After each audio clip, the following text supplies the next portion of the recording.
Friends, അപ്പം നമ്മൾ ഇന്ന് ചെയ്യാൻ പോകുന്നത് ഒരു കാസർഗോഡത്തെ ഒരു സംഭവമാണ്. ഇതെന്താണെന്ന് വെച്ച് കഴിഞ്ഞാൽ ചെറുമുറു. അതാണ് അതിൻ്റെ പേര്, ചെറുമുറു. അപ്പോൾ അതാണ് നമ്മൾ ഇന്ന് ഉണ്ടാക്കാൻ പോകുന്നത്. അതിൻ്റെ റെസിപ്പി ഞാൻ നിങ്ങൾക്ക് പറഞ്ഞുതരാം. അപ്പോൾ എനിക്ക് പറയണം, ഒരു വീഡിയോ എടുക്കണം, കാണിക്കണം എന്ന് വിചാരിച്ചിട്ടാണ്. പിന്നെ അതിൻ്റെ പേര് ചെറുമുറു എന്നാണ്. ചെറുമുറു അത് കാസർഗോഡിൽ കുറേ ഉണ്ട്. അവിടെയൊക്കെ മെയിനായിട്ട് കാസർഗോഡ് ചെറുക്കളത്താണ്. അവിടെ കുറേ ഉണ്ടാകും. നല്ല രസമുണ്ട്. അതിലേക്ക് സൂപ്പൊക്കെ ഇട്ട് വെച്ച് കഴിഞ്ഞാൽ നല്ല രസമുണ്ട്. അപ്പം നമ്മൾ ഉണ്ടാക്കാന്ന് ചെറുമുറു. അതിൻ്റെ ഇൻഗ്രീഡിയൻസ് എന്താണെന്ന് ഞാൻ പറഞ്ഞുതരാം. അപ്പോൾ ഇൻഗ്രീഡിയൻസ് എന്താണെന്ന് വെച്ച് കഴിഞ്ഞാൽ ഉള്ളി, തക്കാളി, ഒണിയൻ ആൻഡ് ടൊമാറ്റോ, പിന്നെ ഉപ്പ്, സാൾട്ട്, പിന്നെ മുളക് പൊടി, ഉപ്പ്, പിന്നെ വിനീഗർ വേണമെങ്കിൽ ചേർച്ചാൽ മതി, അത് നിങ്ങളിഷ്ടം. പിന്നെ ഓയിൽ അത്ര വേണം. വിനീഗർ നിങ്ങൾക്ക് വേണമെങ്കിൽ ഒഴിച്ചാൽ മതി. പിന്നെ മെയിൻ സംഭവം എന്താണെന്ന് വെച്ച് കഴിഞ്ഞാൽ പൊരി.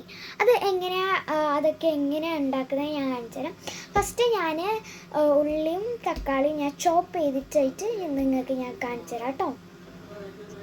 ഒരു ബൗളെടുക്കുക, എന്നിട്ട് അതിലേക്ക് നമ്മൾ ചോപ്പ് ചെയ്ത് വെച്ചാൽ ഈ തക്കാളിയും ടൊമാറ്റോയും ഒണിയനും ചെയ്തിട്ട് ഇതുപോലെ നല്ല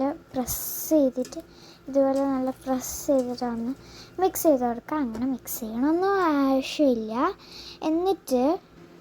എന്നിട്ട് നമ്മൾ എന്ത് ചെയ്യുക, സാൾട്ട് ആഡ് ചെയ്ത് കൊടുക്കുക കേട്ടോ. സാൾട്ട് അത് എത്രയാണ് നിങ്ങൾക്ക് വേണ്ട, അത് ഡിപ്പെൻഡ് ചെയ്തിട്ട് അത് അങ്ങനെയാണ് കണ്ടോ. എന്നിട്ട് മുളക് ആഡ് ചെയ്ത് കൊടുക്കാതെ ഞാനിപ്പോൾ കാണിച്ചു തരാം.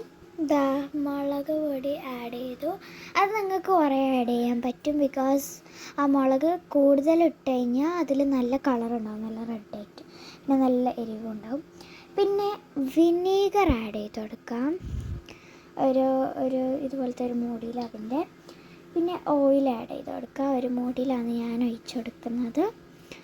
ഇതുപോലെ ഒഴിച്ചു കൊടുക്കുക. എന്നിട്ട് എന്ത് ചെയ്യുക, ഇതുപോലെ മിക്സ് ചെയ്ത് കൊടുക്കുക എല്ലാം. ഓക്കെ, ഞാൻ മിക്സ് ചെയ്തിട്ടാകുമ്പോൾ ഇതുപോലെ നല്ല ഭംഗിയുള്ള റെഡ് കളറായില്ല. ഇനി നമുക്ക് ഇത് ടേസ്റ്റ് ചെയ്താൽ നോക്കാൻ പറ്റും. ഇങ്ങനെ നോക്കാൻ മധുരമൊക്കെ ഉണ്ടെന്ന്. ഞാനിപ്പോഴും ഇത് കുറേ വട്ടം ചെയ്യാറുണ്ട്, പക്ഷെ ബിക്കോസ് ഇത് നല്ല രസമാണ് കഴിക്കാനൊക്കെ. പിന്നെ ഗൈസ്, ഞാനൊരു മുട്ട ആഡ് ചെയ്യുന്നുണ്ട്. നിങ്ങൾക്ക് വേണമെങ്കിൽ ആഡ് ചെയ്താൽ മതി കേട്ടോ, ഇല്ലെങ്കിലും നല്ല രസമായിരിക്കും. എന്നിട്ട് ഇതിനെ നമ്മൾ നല്ല ഭംഗിയിൽ സ്ക്യൂസ് ചെയ്ത് കൊടുക്കണം. അതുപോലെ സ്പൂണിലും നിങ്ങൾക്ക് ചെയ്യാൻ പറ്റും, കയ്യിലും ചെയ്യാൻ പറ്റും. ഇതുപോലെ നല്ല ഭംഗിയിൽ സ്ക്യൂസ് ചെയ്യുക. എന്നിട്ട് ഈ മസാലൻ്റെ കൂടെ ഇതുപോലെ മിക്സ് ചെയ്യാം. ഓക്കെ, അതുപോലെ മിക്സ് ചെയ്ത് കഴിഞ്ഞാൽ ഇതുപോലെ നമുക്ക് കിട്ടും കണ്ടോ. ഇനി ഇതിലേക്ക് പൊരി ആഡ് ചെയ്ത് കൊടുക്കാം. ഇതുപോലത്തെ സംഭവമാണ് ഗ്യാസ് പൊരി എന്ന് പറയുന്നത്. ഇത് നമുക്ക് ഇതിലേക്ക് ആഡ് ചെയ്ത് കൊടുക്കണം. ഇതുപോലെ പൊരി ആഡ് ചെയ്ത് കൊടുക്കാം. എന്നിട്ട് എല്ലാം കൂടി ഒന്ന് മിക്സ് ചെയ്ത് കൊടുക്കാം. ഇതുപോലെ മിക്സ് ചെയ്ത് കൊടുക്കാം.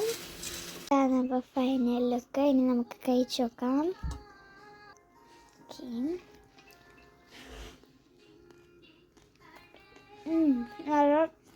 അടിപൊളിയായിട്ടുണ്ട്. Please try it guys, it's so good. അപ്പം ട്രൈ ചെയ്ത് നോക്കാം. അപ്പോൾ അടുത്ത വീഡിയോ കാണാം.